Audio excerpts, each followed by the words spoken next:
दोस्तों, आप में से बहुत सारे बच्चे यूपीएससी के असिस्टेंट लेबर कमिश्नर एग्जाम की प्रिपरेशन में इंटरेस्टेड तो हैं, लेकिन इस एग्जाम की कम इंफॉर्मेशन होने की वजह से वो क्लैरिटी से डिसाइड नहीं कर पा रहे हैं कि हमें इस एग्जाम की प्रिपरेशन करनी भी चाहिए या नहीं करनी चाहिए।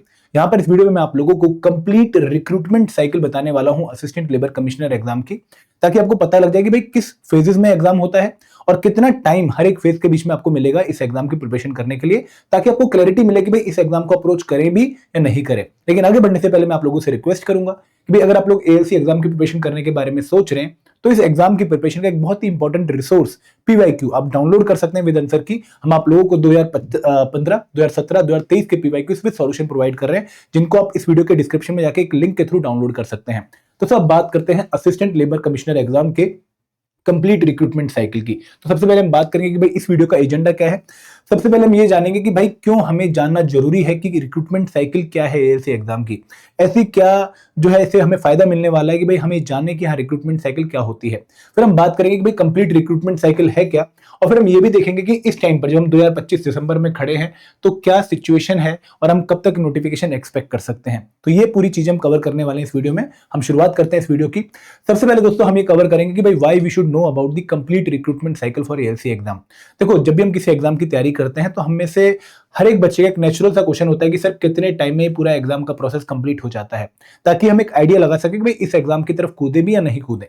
क्योंकि अगर मान लो उस एग्जाम की प्रोसेस में बहुत ज्यादा टाइम लगने वाला है तो कहीं ना कहीं हमें कोई और प्लान ये लेकर चलना पड़ेगा, और ये भी सोचना पड़ेगा कि यार इस एग्जाम को शायद जॉब के साथ मैनेज करें या फिर किसी और चीज के साथ मैनेज करें, क्योंकि इतना लंबा पीरियड सिर्फ इस एग्जाम के भरोसे हम नहीं बैठ सकते हैं। तो दोस्तों यहाँ पे to get an idea about the whole exam process, ताकि हम एक रियलिस्टिक एक्सपेक्टेशन के साथ इस एग्जाम को स्टार्ट करें, इस एग्जाम को डील करें। हमारे माइंड में कोई नेगेटिव अजम्पशन ना हो कि भाई ये प्रोसेस 6 महीने में कंप्लीट हो जाएगा, ये प्रोसेस 4 महीने में कंप्लीट हो जाएगा, ऐसा एक अनुमान हमारे माइंड में ना हो। हमें क्लियरिटी क्लियर जो है एक्सपेक्टेशन हो कि भाई हाँ ये एग्जाम के रिक्रूटमेंट टेस्ट में इतना टाइम लगता है, देन उसके बाद इंटरव्यू में इतना गैप आएगा, और फिर इंटरव्यू के बाद फाइनल रिजल्ट इतने टाइम तक आएगा, ताकि हमें पता हो कि भाई इसके साथ हमें और क्या कर लेना चाहिए। और दोस्तों अपनी प्रिपरेशन को बेटर प्लान करने के लिए कि भाई कैसे मैं अपनी प्रिपरेशन को प्लान करूं, कितना गोल, कितना टाइम मैं हर एक टास्क के लिए सेट करूं, ये डिसाइड करने के लिए भी आपको जो रिक्रूटमेंट साइकिल है उसके बारे में पता होना चाहिए। एंड दोस्तों यहाँ पे ना इस पर्टिकुलर एग्जाम में या फिर एपीएफसी एग्जाम में या फिर ईओ एग्जाम में या फिर ईएसआईसी के डिप्टी डायरेक्टर एग्जाम में आप लोगों को दो फेजेस के बीच में कई बार बहुत ज्यादा गैप देखने को मिलेगा। तो वहां पर उस पर्टिकुलर गैप के दौरान कैसे खुद को मैनेज करना है, इसके लिए पहले से अगर आप रेडी हैं तो आप अच्छे से उस पर्टिकुलर गैप को डील कर पाएंगे। तो यहाँ पे मेंटली रेडी होने के लिए for the long phases of wait between different stages आप लोगों को पता होना चाहिए भाई रिक्रूटमेंट साइकिल एक्चुअल में क्या होती है और कितना टाइम आपको दो फेजेस के बीच में देखने को मिल सकता है। तो बेसिकली हमें क्यों जानना चाहिए रिक्रूटमेंट साइकिल, ताकि हम क्लैरिटी के साथ उस एग्जाम को प्रिपेयर कर सकें और हमें पता हो कि भाई किस टाइम पर क्या हो सकता है। ठीक है, अब आगे बढ़ते हैं। अब हम जानते हैं 2023 की रिक्रूटमेंट साइकिल। और दोस्तों यहाँ पर हम 2023 की ही रिक्रूटमेंट साइकिल की बात क्यों कर रहे हैं, क्योंकि अब से पहले जो लास्ट एग्जाम लेटेस्ट हुआ था वो 2023 का होता था, और उसी से हमें आइडिया लगेगा कि भाई रिक्रूटमेंट साइकिल क्या चलती है। देखो, जब हम बात करते हैं रिक्रूटमेंट साइकिल की तो हम पूरा इनिशियल प्रोसेस से स्टार्ट करेंगे। तो लगभग अक्टूबर 2021 से लेकर जुलाई 2022 के बीच में इंफॉर्मेशन आ रही थी कि एएलसी की वैकेंसीज आ सकती हैं। ठीक है, आरटीआई भी डाला गया, उस आरटीआई में भी रिप्लाई ये आया कि हाँ भाई एएलसी की जो वैकेंसीज हैं दे आर अंडर कंसिडरेशन, और रिक्वेशन हम प्रिपेयर कर रहे हैं। हम सभी डिपार्टमेंट से जो है वैकेंसीज का नंबर मंगा रहे हैं और फिर हम रिक्वेशन यूपीएससी को सेंड कर देंगे। तो ये जो पूरा प्रोसेस है लगभग अक्टूबर 2021 में एक धुआं सा उठना शुरू हो गया था, एक हवा आनी शुरू हो गई थी। उसके बाद यूपीएससी को रिक्वेशन कब गया, लगभग जुलाई 2022 के आसपास जो है रिप्लाई आया कि भाई हाँ हमने यूपीएससी को रिक्वेशन भेज दी है और now they will be releasing the notification soon, और उसके बाद हम एग्जाम प्रोसेस चालू होता हुआ देखेंगे। तो यहाँ पे इस पर्टिकुलर टाइम पर लगभग 9 महीने के बाद हमें बेसिकली ये इंफॉर्मेशन मिली कि हाँ अब रिक्वेशन यूपीएससी के पाले में चली गई है और यूपीएससी के पास अब जिम्मेदारी है रिलीज करने की नोटिफिकेशन को।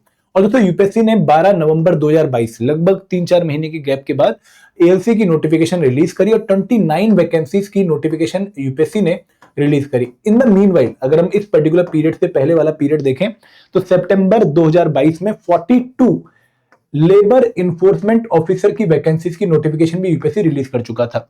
अब मैं आपको इस वैकेंसी के बारे में क्यों बता रहा हूं, क्योंकि लेबर इन्फोर्समेंट ऑफिसर की जो वैकेंसी थी उसका जो एग्जाम कंडक्ट हुआ वो एएलसी के एग्जाम के साथ कंडक्ट हुआ। मतलब there was a combined recruitment test for ALC exam and LU exam. जैसे एपीएफसी के साथ कंबाइंड रिक्रूटमेंट टेस्ट किसका हुआ है, ईयू एग्जाम का, ऐसे ही एएलसी एग्जाम के साथ कंबाइंड रिक्रूटमेंट टेस्ट कंडक्ट हुआ था एलयू एग्जाम का। ठीक है, तो इसलिए मैं आपको इंफॉर्मेशन दे रहा था। 12 नवंबर 2022 को एएलसी की नोटिफिकेशन यूपीएससी ने रिलीज करी फॉर 29 वैकेंसीज और 1 दिसंबर जो है लास्ट डेट थी फॉर्म फिल करने की।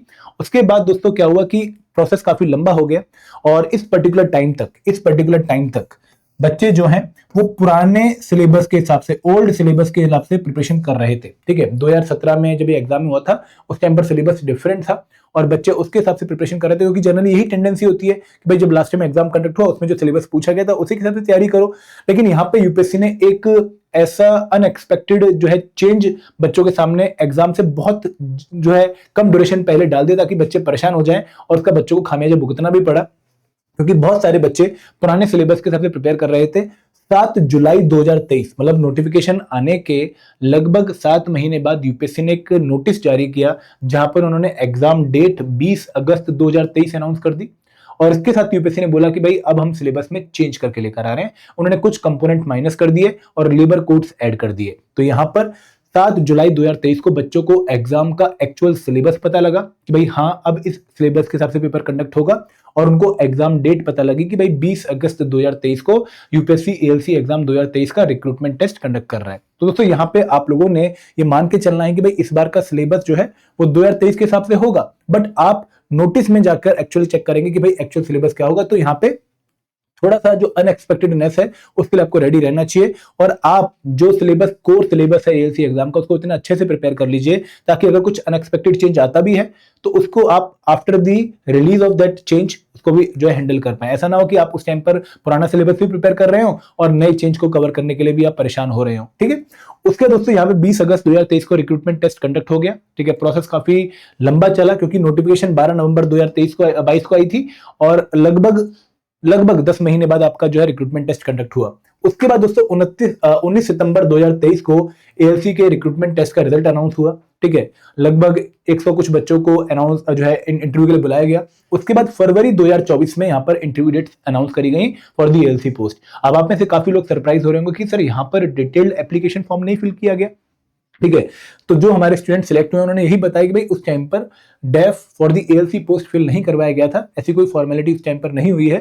सीधा रिक्रूटमेंट टेस्ट रिजल्ट के बाद इंटरव्यू डेट अनाउंस हुई और इंटरव्यू डेट अनाउंस होने के बाद 5 मार्च से लेकर 8 मार्च तक इंटरव्यू कंडक्ट हुए दिल्ली में और 21 मार्च 2024 को मतलब बहुत जल्दी लगभग 13 दिन बाद ही आप लोगों के एएलसी एग्जाम 2023 के इंटरव्यू का रिजल्ट आ गया, फाइनल रिजल्ट आ गया और जो बच्चे हैं 29 उनको सिलेक्ट किया गया और उसके बाद उनकी मेडिकल वेरिफिकेशन हुई। अप्रैल मई 2024 में सबको अपने मेडिकल सर्टिफिकेट जो है अपने एक जो डिस्ट्रिक्ट के या फिर अपनी सिटी के जो गवर्नमेंट हॉस्पिटल से बनवा के वहां पे लेके जाने थे वो सबमिट करवाए और फाइनल ज्वाइनिंग जो है काफी बच्चों की अगस्त 2024 तक आ गई थी। तो दोस्तों पूरा प्रोसेस जो इस एग्जाम का है वो लगभग 2 साल चला। मतलब नोटिफिकेशन कब आई?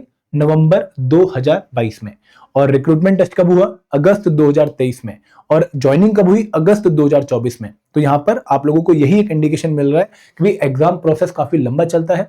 नो डाउट एग्जाम में सिर्फ 2 ही स्टेजेस हैं, रिक्रूटमेंट टेस्ट और इंटरव्यू, लेकिन फिर भी क्योंकि यूपीएससी का ये जो है टॉप प्रायोरिटी एग्जाम नहीं है लाइक सिविल सर्विस एग्जाम या फिर सीएपीएफ सीडीएस एग्जाम या फिर इंडियन इंजीनियरिंग सर्विस एग्जाम, तो इसलिए यूपीएससी यहाँ पे थोड़ा सा जो है डिले चलता है यहाँ पर और इस वजह से आपको एग्जाम की साइकिल काफी लंबी देखने को मिलती है। तो जो बच्चे 2025 या फिर 2026 या फिर 2027 में एएलसी एग्जाम को प्रिपेयर करने के बारे में सोच रहे हैं उनको मैं यही कहना चाहूंगा कि भाई this exam should not be your plan A. आप इसी एग्जाम को मेन एग्जाम मान के प्रिपेयर मत करो, ये आपका प्लान बी होना चाहिए। प्लान है आपका ऐसा एग्जाम होना चाहिए जिसके बारे में आपको श्योरिटी है कि भाई ये इस टाइमलाइन के हिसाब से, इसी रेगुलरिटी के हिसाब से, इसी फ्रीक्वेंसी के हिसाब से, इसी टाइम पर होगा, उसको आपको टारगेट करना चाहिए और ये आपका साइड बाय साइड चलना चाहिए। ठीक है, अब दोस्तों यहाँ पे हम करंट सिनेरियो को भी एक बार देख लेते हैं। अगर हम पिछली साइकिल से कंपेयर करके करंट सिचुएशन देखें तो इस टाइम पर हमारा जो पीरियड चल रहा है वो कहीं ना कहीं आप लोगों को ये वाला पीरियड देखने को मिलेगा अक्टूबर 2021 से लेकर जुलाई 2022, मतलब preparing of requisition by the ministry, क्योंकि यहाँ पर अभी वैकेंसीज जो है फाइनलाइज की जा रही हैं और रिक्वेशन एएलसी की प्रिपेयर की जा रही है बाय द मिनिस्ट्री।